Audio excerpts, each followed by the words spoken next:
Είμαστε και πάλι στη δεύτερη μέρα, μεσημέρι, 1,5 ώρα τοπική, και μόλις έχουμε περάσει τα σύνορα Νορβηγίας-Σουηδίας. Κάναμε μια στάση στο σημείο που είχε προβλέψει η διοργάνωση,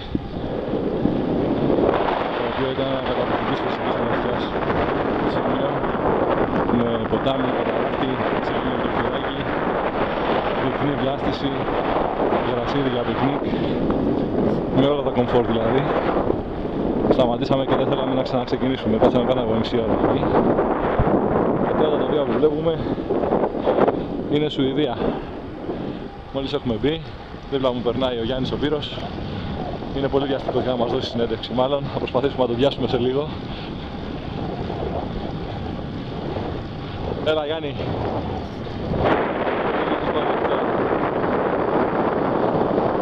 Έντρα και λίμνες. Όσο καλή και εδώ πέρα είναι απίστευτο. Πίσω μια κομμάτι το ποδήλατο δεν θα ράσεις με το ίσο. Αυτό δεν το είχα σκεφτεί, καλό.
Βίντεο είναι, διευκρινίζω, έτσι.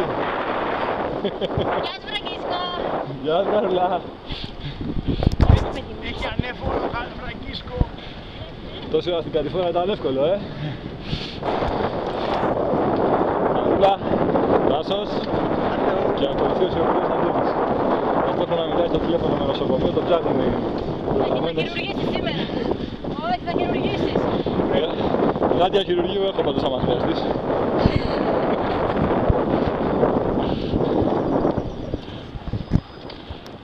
Αυτά για την ώρα. Μόλις μπήκαμε Σουηδία, τα ξαναλέμε σε λίγο.